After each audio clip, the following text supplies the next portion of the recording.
What if the echoes of the past aren't just memories, but hungry shadows waiting to devour your present? What if the house you called home, the very ground beneath your feet, was saturated with an ancient malevolent force simply biding its time?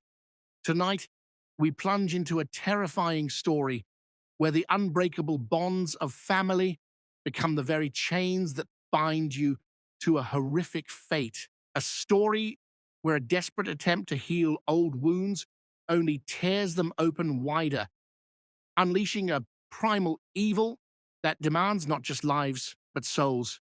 This is the chilling tale of Kutukan Calon Arang, an Indonesian horror film that will make you question what truly lurks in the quiet corners of your own history. Prepare yourselves, because some secrets are meant to stay buried and some demons, once awoken, will never rest. Our story opens with a heart-stopping image: a lone girl, battered and bleeding, deep within a dense, oppressive jungle.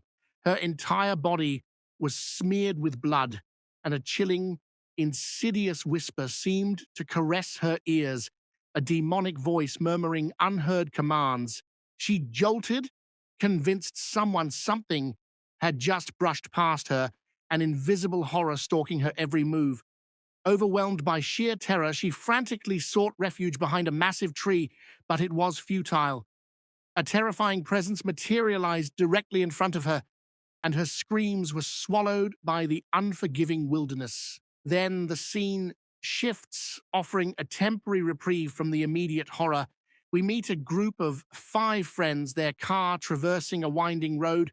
Leaving the familiar world behind, they were heading deep into the jungle towards a seemingly abandoned village far from the bustling city. As they finally pulled into the desolate village, a wave of relief, almost elation, washed over them. They tumbled out of the car, stretching their limbs, feeling the anticipation of a new beginning. This was a place of stark beauty, nestled right beside the ocean. They gathered on a large rock, overlooking the crashing waves, hands clasped together, ready to embark on a shared promise. This was no ordinary getaway. They were here to shed their past, to break free from destructive habits, and to forge new lives.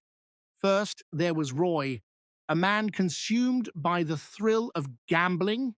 He stood firm, promising himself and his friends that he would never again succumb to the allure of online or offline betting. To solidify their pledges, each friend offered a symbolic sacrifice. Roy cast away his gambling membership coin, watching it disappear into the ocean, a symbol of his old addiction. Next was Tisha, a woman with a doctor's certificate clutched in her hand. She confessed that medicine was not her true calling, not her dream. Her heart yearned for the world of interior design. With a deep breath, she sacrificed her certificate, vowing to erase all memories of her medical past and embark on a new course, a new dream. Then came Jihad, a content creator known for his outrageous prank videos on YouTube. He held up a dummy phone, a prop from his past antics, and promised to abandon the harmful pranks that had, at times, caused significant distress, even leading one person to the brink of self-destruction. From now on, he pledged his videos would inspire, not torment. Tara, Roy's girlfriend, was next.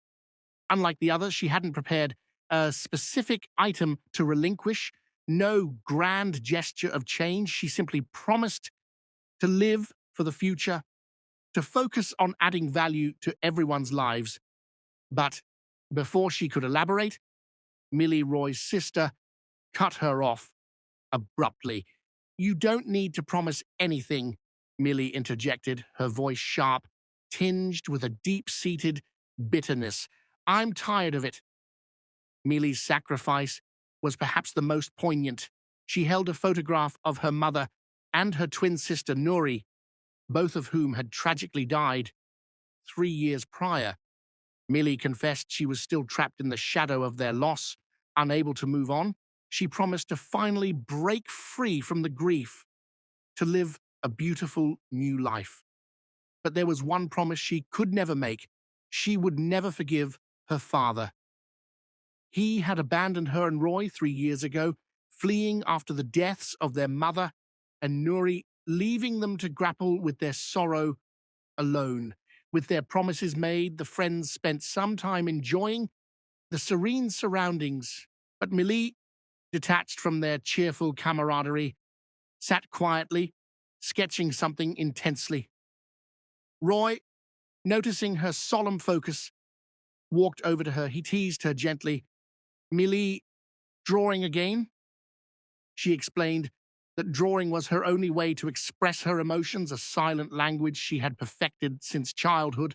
When her parents asked her what she wanted, she could never voice it, instead drawing her answers. Their mother used to call her sketchbook Millie's Book of Truths, believing it held the keys to her daughter's desires and intentions. As dusk began to settle, casting long, eerie shadows, the friends set off for Roy and Millie's old childhood home. It was a desolate journey, deep within the jungle, past a winding river and through treacherous mountain paths.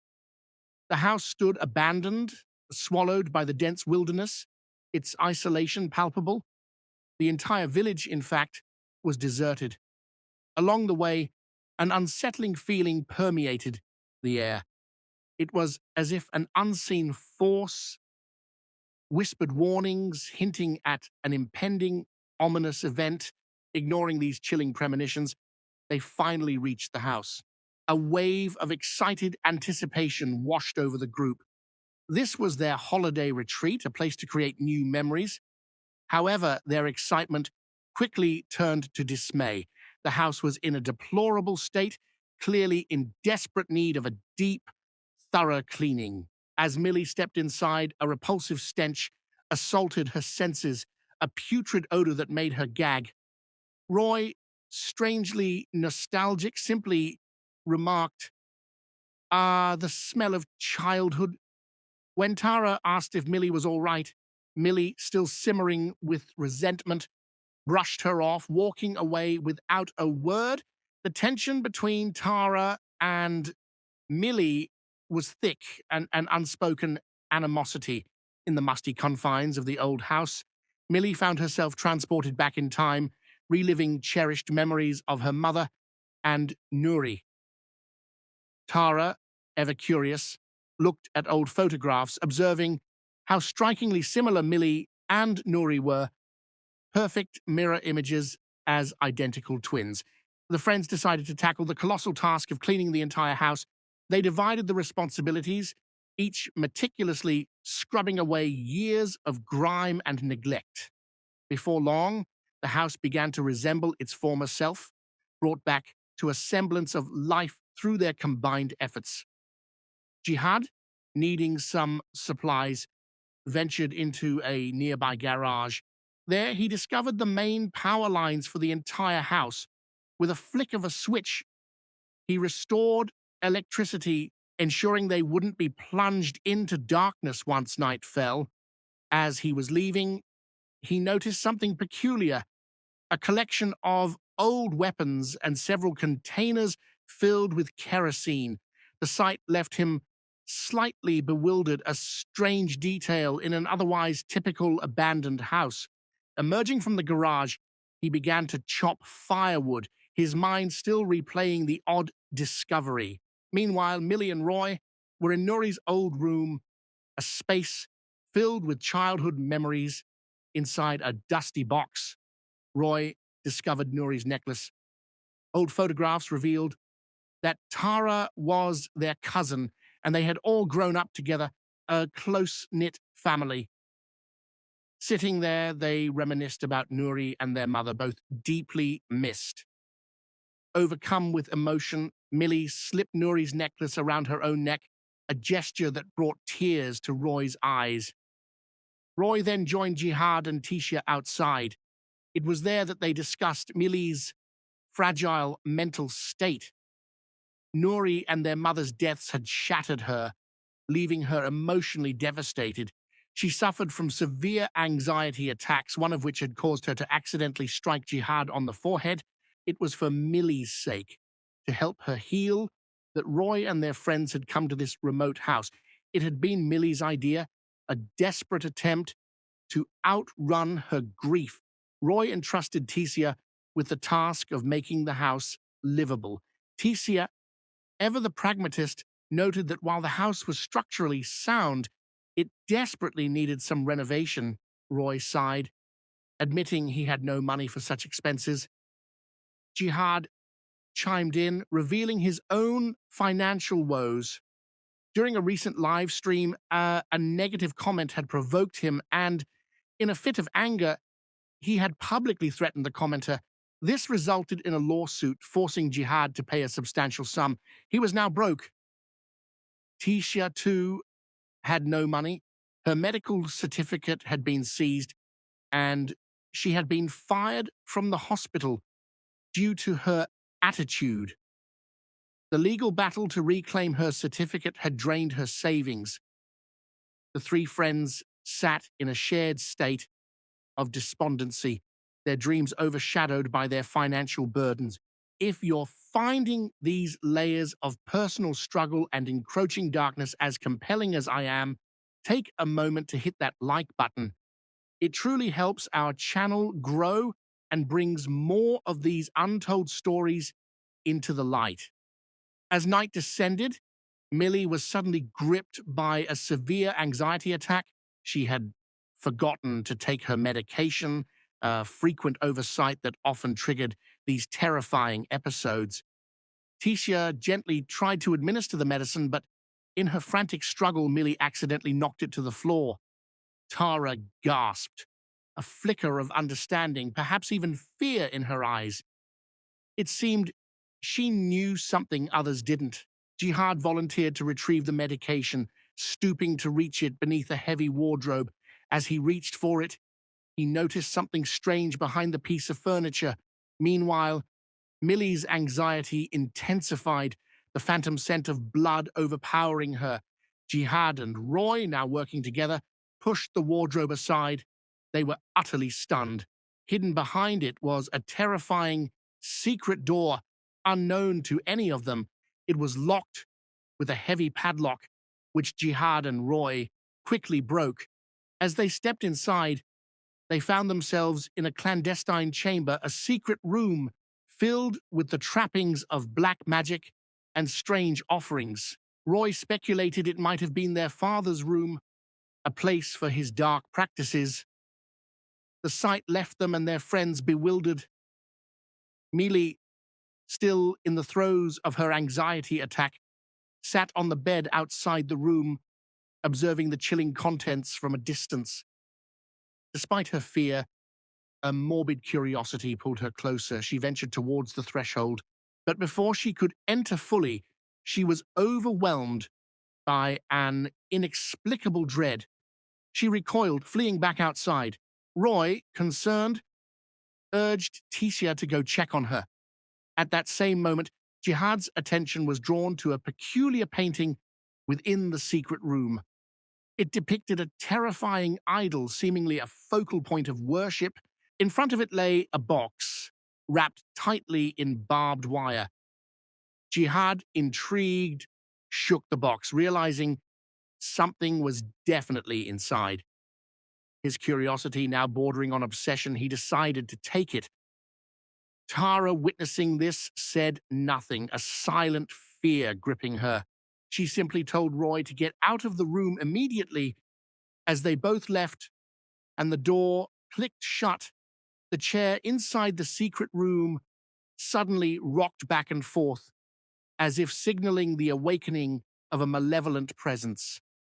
Unaware of this sinister omen, Jihad sat engrossed with the mysterious box, trying to fathom its contents. Tara joined him, questioning why he had brought it out. Jihad had no answer. Just then, Tecia arrived with Mili, whose anger flared upon seeing the box. She vehemently told Jihad he shouldn't have taken anything from that room, but Jihad, consumed by his own intrigue, ignored her. He retreated to a private room, set up his ring light and began a live stream. His intention was to open the mysterious box on camera, using the suspense to garner more views to feed his online audience with a thrilling mystery. The strategy worked. Viewers poured in. Live on stream, he meticulously cut the barbed wire, unraveling it from around the box. He then removed the cloth beneath it, revealing the final layer. It was time to open the box itself. As the lid creaked open, Jihad gasped. Inside lay a mysterious book, ancient and strange, its pages scorched, as if someone had tried unsuccessfully to burn it. It appeared completely undamaged. He cautiously opened the first page, recoiling in shock at the image of a terrifying idol. The next page revealed another idol, this one accompanied by an inscription in an old Japanese language. Jihad knew a little Japanese, but the meaning of these words eluded him. Nevertheless, driven by an inexplicable compulsion, he began to read aloud. These were no ordinary words. They were an invocation, a summoning of a demonic power, a force that demanded human sacrifice. Unaware of the true meaning, Jihad read the entire incantation. As he finished the last word, the window suddenly flew open with a violent gust. He jumped, startled, as the lights in the room began to flicker erratically. At that same moment, Roy was on his phone in another part of the house, but his signal abruptly died. Jihad saw his live stream cut out. Meanwhile, Mili sat in her room, oblivious to the commotion, her hand moving rapidly across her drawing book, sketching a grotesque, horrifying figure. Suddenly, her door slammed shut as if by an unseen hand. Then, a chilling realization, the terrifying image she had just drawn was gone, vanished from her book. Stunned, she looked into the mirror, and there a grotesque, demonic entity danced strangely, invisible to the naked eye. The message was clear. This house was no longer safe. Mili rushed to her friends, her voice trembling. "We have to leave this house now," she urged. Tara agreed, fear palpable in her eyes. But Roy, ever the pragmatist, refused. He saw the house as his last chance to pay off his mounting debts. He was desperately trying to come up with a plan to generate income, to escape his financial ruin. Without a solution, he wouldn't leave. Mili, exasperated, revealed she had seen a strange entity in her room. Roy, convinced she was merely suffering another anxiety attack, went to check. He found nothing. Further fueling Mili's frustration, she threw her drawing book down in anger and retreated into the house. Roy, confused, wondered what to do. Tisha tried to reassure him, promising she would talk to Mili. Just then, Jihad, picking up Mili's discarded drawing book, froze. He saw the chilling depiction of the strange entity, the very one Mili had just described. He was taken aback. Tisha then returned, frantic, informing them that Mili had slipped out through the window. The four friends immediately rushed out into the jungle, determined to find her before something terrible happened. As soon as they left, the house seemed to awaken. Lights flickered, doors slammed shut, and the entire house was plunged into darkness. A malevolent, ancient power had stirred, unleashed into the world. We next saw Mili, alone and disoriented, desperately searching for a way out of the jungle. The insidious whispers returned, a tormenting chorus that she could barely endure. She spotted a shadowy figure in the distance, but dismissed it, pressing onward. Meanwhile, Jihad, Roy, Tara, and Tisha scoured the dense foliage for her. Tara discovered a set of footprints, but their direction was unclear, leaving them bewildered. They made the perilous decision to split up, each going a different way in their frantic search for Mili. Mili, lost and alone, eventually reached a waterfall, but the demonic presence was still nearby, circling Tara, Tisha, Roy, and Jihad. Suddenly, Jihad's flashlight flickered and died. When it reignited, the terrifying entity was standing directly behind him. Mili, crossing a small stream, froze. She felt it, the presence, right behind her. She turned, and indeed, the ghastly demon stood there, but as she looked, it vanished, only to reappear directly in front of her.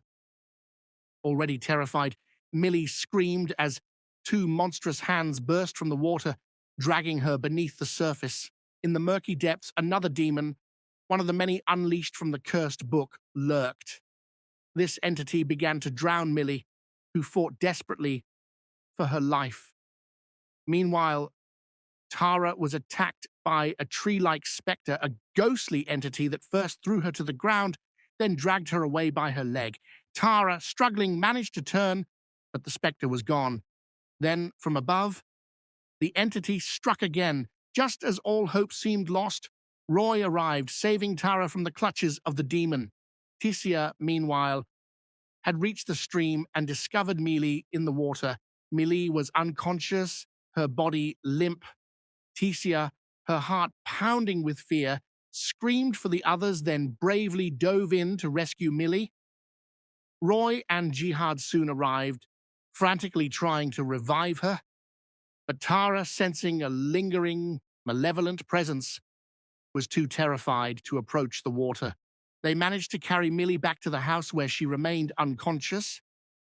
Roy sat by Mili's side, consumed by worry.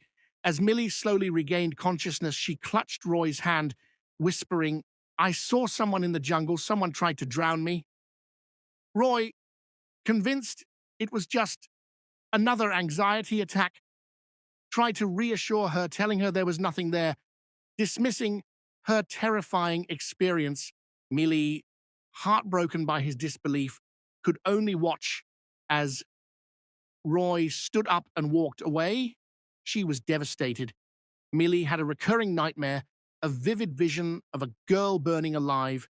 She didn't know why, but this dream always triggered her anxiety attacks. In another room, Jihad sat contemplating the cursed book. Gathering his courage, he opened it again, staring at the unsettling images of the demons. Suddenly, the door to his room swung open on its own. No one was there, yet he felt a chilling presence slowly advancing towards him. He spun around, seeing nothing, only to find Tisia standing directly in front of him when he turned back. She had simply moved to his blind spot, creating a terrifying illusion of emptiness. Tisia was furious that Jihad was still reading the book. "Haven't you understood yet?" she demanded. "You shouldn't be reading this." Jihad, however, insisted he was trying to help Mili to understand what was happening. Their arguments escalated. As they bickered, the door beside the sleeping Mili swung open again. Mili's eyes snapped open.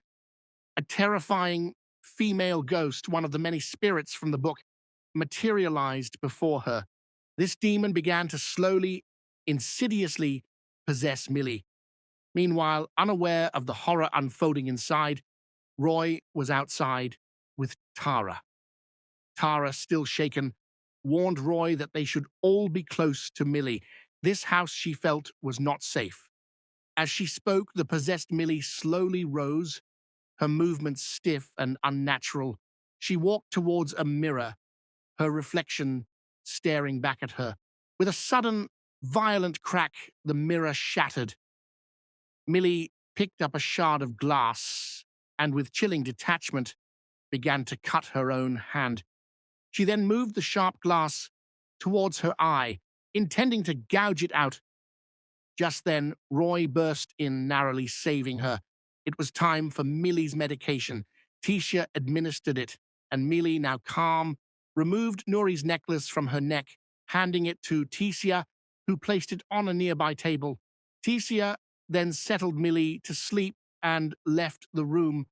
Mili seemed peaceful, but the other friends remained consumed by worry. Tisia and Jihad confronted Roy, demanding to know why it was so important for him to stay in this cursed house. They asked about his loans, about why he couldn't return to Jakarta. Roy, now desperate, finally confessed the full truth.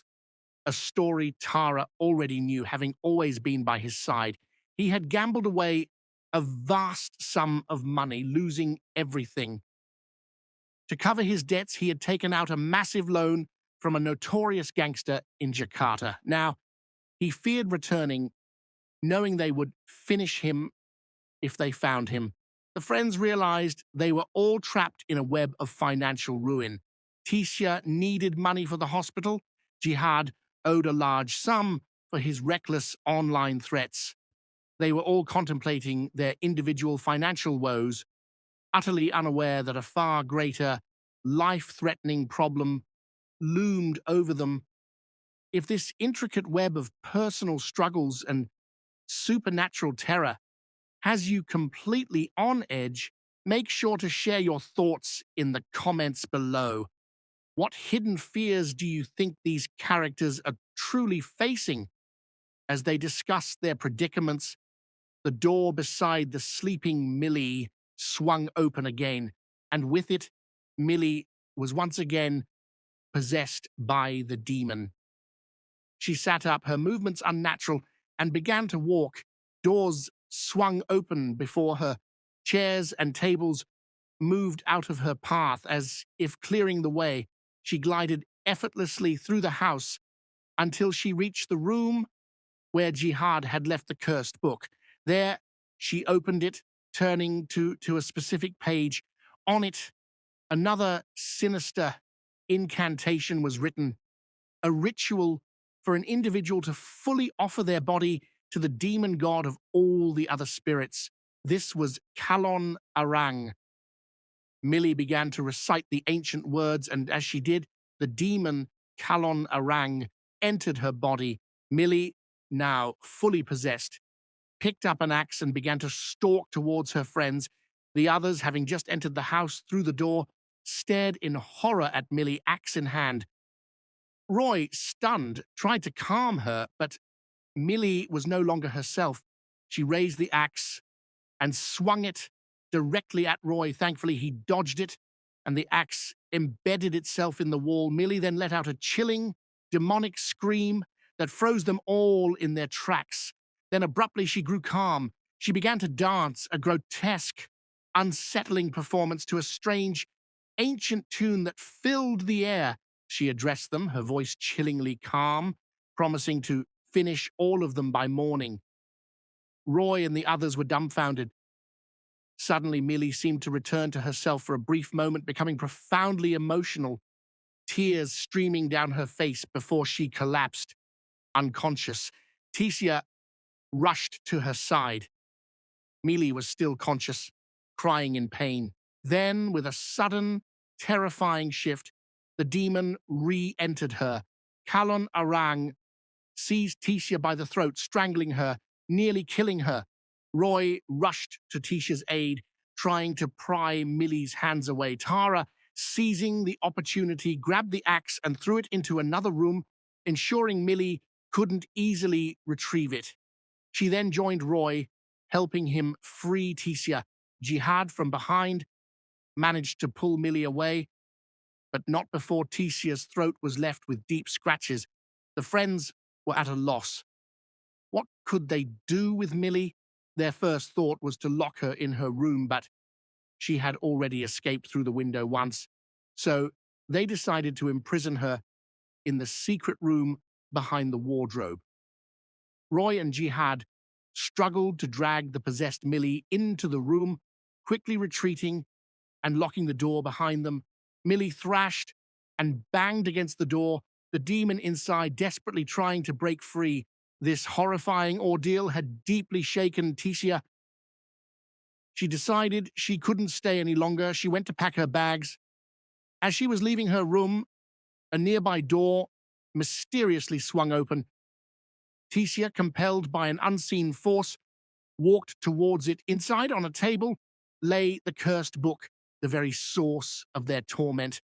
Tisha approached it, and as she did, its pages began to turn on their own, stopping at a terrifying image of a demon with a grotesquely long, protruding tongue. Suddenly, Tisha heard footsteps rushing from behind her, but when she turned, no one was there. Then the image of the demon seemed to come alive, and with a horrifying jolt, the demon itself materialized behind her. The scene shifts again. Roy urged Jihad to quickly fetch Tisha. They had to leave the house immediately. Jihad went to find her, but she was nowhere to be seen. His search led him to the room where the book was, the last place Tisha had been seen. He found her slumped by the wardrobe. As he called her name, approaching her, he saw a horrifying sight. Tisha was cutting her own tongue. Then, with the same knife, she began to slice her own throat. By the time Jihad reached her, she had already killed herself. Jihad screamed, his cries echoing through the house, calling out to Roy. Roy, rushing towards the sound of Jihad's scream, repeatedly warned Tara not to open Mili's door, no matter what. He implored Tara to keep an eye on Mili, no matter what her sister might say or do, and then ran to Jihad. Tisha was in her final moments. Her two friends watched, utterly heartbroken. Roy and Jihad desperately tried to move her to the bed, while Jihad, consumed by guilt, blamed himself for everything. He had brought out the book. He had read the incantation. He had summoned the demon. He was responsible for Tisha's death. As he confessed, Tisha drew her last breath, dying right there before them. The moment Tisha died, the demon within Mili grew stronger, her fingernails elongated, and a grotesque, triumphant smile twisted her lips. At that same moment, Tara stood alone by Mili's locked door. The demon inside Mili began to emotionally manipulate Tara, calling out in Mili's voice, pleading, "I'm in so much pain." Tara, susceptible to the emotional torment, quickly succumbed. She unlocked the door and stepped inside. Mili, sitting in a chair, lunged at Tara, seizing her by the throat and dragging her out of the room. She then hurled Tara against the wall. Tara screamed as she hit the ground. Roy and Jihad, hearing her cries, rushed to her side, but Mili, now fully controlled, gestured with her hand, and an axe flew into it. She advanced on Tara, preparing to strike the fatal blow. Roy and Jihad, acting quickly, stopped her, dragging her back into the secret room, but Mili was too powerful. She threw them both aside, then advanced menacingly towards Roy. Just as she was about to strike, Jihad grabbed a nearby hammer and with a desperate swing hit Mili on the head. Mili collapsed, unconscious once more. They locked her back in the room, and Roy rushed to Tara, who was severely injured from Mili's attack.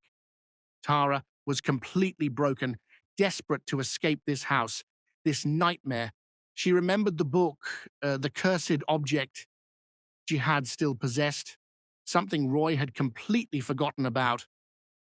Roy immediately went to Jihad, who was trying, futilely, to burn the book in a roaring fire. It wouldn't burn. Jihad was utterly frustrated. Together, they frantically searched the book for a way to defeat the demon, to save themselves from this unspeakable evil.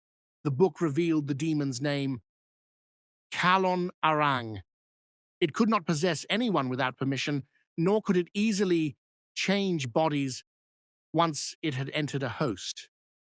So, the demon was indeed still within Mili's body, but Calon Arang had many disciples, many of whom they had already encountered throughout their terrifying ordeal. The book revealed only one way to defeat Calon Arang: destroy the body it possessed, and there were three methods to accomplish this. 1, burn the body. 2, bury the body alive. 3, cut the body into 7 pieces and bury them in 7 different locations. This was the only way to ensure the demon could never return. Roy was horrified. He vehemently refused to kill his own sister, but Jihad tried to make him understand Mili was no longer in that body. The book's writings indicated that Mili had been lost long ago, only the demon resided within her now. He showed Roy Mili's unsettling drawing, reminding him that Tisha was gone, and if they, the three remaining friends, wanted to survive, they had to kill Mili. There was no other way. Even after understanding everything, Roy still couldn't bring himself to accept it, especially after losing Nuri just a few years prior. Jihad, seeing Roy's deep emotional struggle, made a pact. They would try Roy's way first. If it failed, then Roy would have to agree to Jihad's plan, killing Mili. Roy reluctantly accepted. At that moment, Tara suddenly began to writhe in agony. She felt worms crawling beneath her skin, an unbearable irritation and pain in her hands. Driven by a horrifying compulsion, she grabbed a spoon from the kitchen and began to repeatedly strike her hand with it. When she briefly regained control, she tried to stop herself, but her hand moved independently, forcing her to hit herself again. Then, with a chilling deliberation, her hand reached for a knife. Roy and Jihad rushed in. Roy, seeing the horror unfold, shouted at her to stop, but it was too late. Before their terrified eyes, Tara brutally cut off her own hand. Then she turned to them, her eyes filled with a terrifying malice, and calmly declared that they would all be dead before sunrise. With that chilling pronouncement, she collapsed to the ground. Roy, seeing the woman he loved in such a state, cried out and rushed to her side, but Jihad, knowing the immediate danger, dragged Roy away, pulling him out of the house. They had to escape, or they too would die. Yet, no matter how much they ran, no matter what paths they took through the jungle, they always found themselves back at the house. It was as if the demon would not allow them to leave. Defeated, they returned to the house. Roy sat, holding Tara in his lap, utterly helpless, shattered by her condition. Jihad tried to reason with him, urging him to destroy the demon within Mili before they suffered the same fate as Tara. Mili was no longer Mili, only the demon remained. The only way to stop it was to destroy Mili's body. Roy still couldn't accept it. Jihad, firm in his resolve, declared he would do what had to be done. He couldn't bring himself to burn Mili, his little sister, so he decided he would burn the entire house with Mili inside. He went to the garage, retrieved the kerosene, and began dousing the entire house. After emptying 2 or 3 containers, the remaining ones mysteriously vanished. Jihad realized it was the demon trying to stop him. He defiantly declared that he was not afraid, that the demons could not stop him. He found more kerosene and continued to drench every inch of the house, inside and out. He even reached Tisia's body, hesitated, tears welling in his eyes. It was incredibly difficult for him to do, but he forced himself, dousing her body and the entire room with kerosene. Roy was still cradling Tara. Jihad approached him, his face grim. "I've done my part," he said. "Now it's your turn. Don't be afraid. Destroy the demon so no one else falls victim to it." As he finished speaking, Jihad collapsed. Behind him, Tisia's reanimated body, possessed by one of Calon Arang's disciples, stood. This demon, wielding the axe, had struck Jihad on the head. Tisia, still possessed, pulled the axe free and advanced on Roy. Roy desperately tried to defend himself, pleading with Tisia to fight the possession, but it was useless. Just as Tisia was about to strike, Tara, in her final moments, thrust a knife into Tisia's throat from behind. The demon within Tisia was momentarily subdued. Tara collapsed again, her life draining away. She looked at Roy, her eyes filled with love and pain, and whispered, "Save yourself." Then Tara began to recite an ancient mantra. As she did, Roy was flooded with a terrifying vision from 3 years prior, a dark ritual taking place in the very jungle they were in. In that ritual were Tara and Roy's father, and bound there a prisoner was Nuri, yes, Roy's twin sister, Mili's twin. Nuri had also been possessed by Calon Arang, her body covered in blood. Roy finally understood. The girl he had seen at the very beginning of the story, bleeding in the jungle, wasn't Mili, it was Nuri. Nuri had been tied up, a sacrifice for a ritual to destroy her, to appease Calon Arang.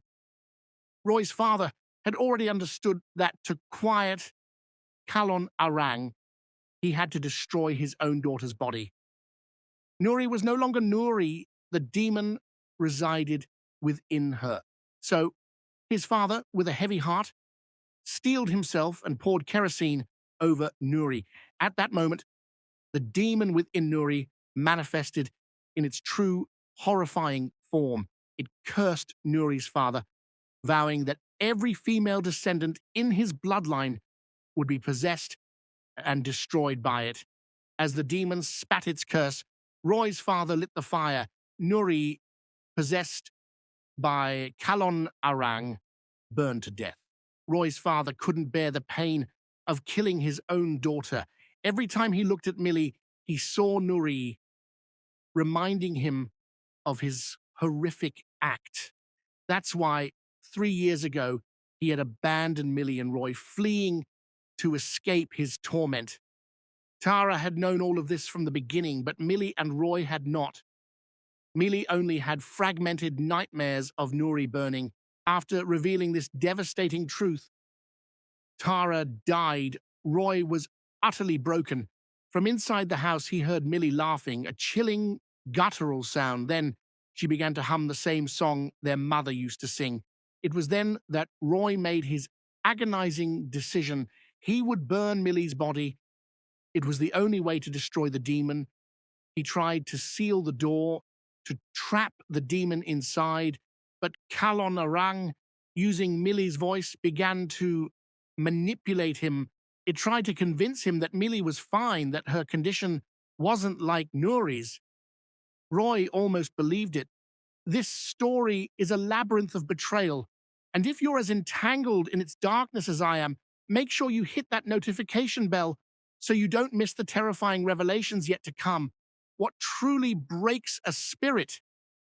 But then Mili's voice, now imbued with the demon's knowledge, added, Nuri killed their mother with her own hands, but Mili didn't do anything like that. This chilling statement triggered a buried memory in Roy. He remembered the day their mother died. She had been very ill, and both Roy and Nuri were caring for her.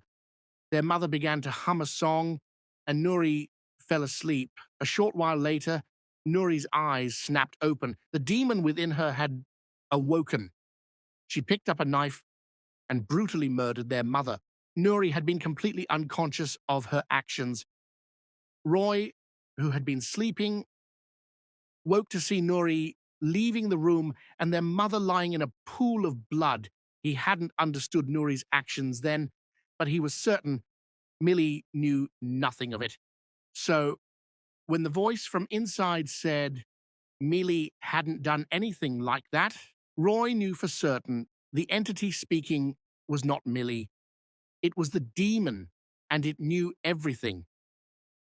The demon could no longer deceive him.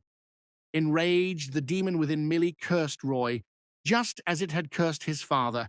It vowed to return, to possess every female descendant born into his bloodline. This curse, it declared, was in their very blood. Ignoring the demon's threats, Roy continued to douse the entire house with kerosene, covering every remaining inch, including Tara's body. He would burn them all, Tara, Tisha, and Jihad, because they were already gone. Their bodies would not be used by the demon.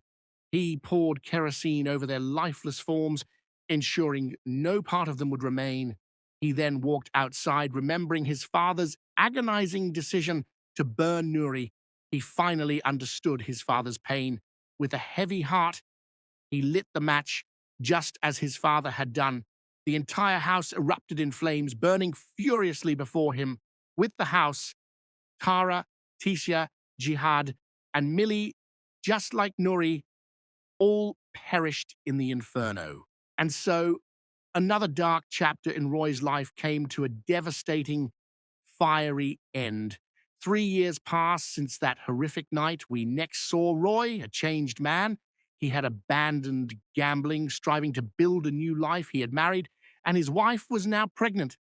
One day, returning from work, his wife greeted him with joyous news. The doctor had confirmed they were expecting a baby girl. But instead of happiness, a wave of profound dread washed over Roy. He remembered the demon S curse. No female descendant of his bloodline would be free from its grasp. With that chilling fear, the story ends. The triumph of malevolence in both parts of this story is admittedly deeply unsettling. It's a rare and disturbing kind of ending that leaves a bitter taste. But there's a flicker of desperate hope that maybe, just maybe, the third part of this saga, which is rumored to be released soon, will finally see justice prevail. If you, like me, are desperately hoping for a different outcome, for the light to finally pierce this suffocating darkness, then don't forget to leave a comment below and let me know if you want me to uncover the story of the next chapter. And if you're new to our channel and appreciate these deep dives into the terrifying corners of cinema, please subscribe for more. Thank you so much for watching this journey into the heart of darkness.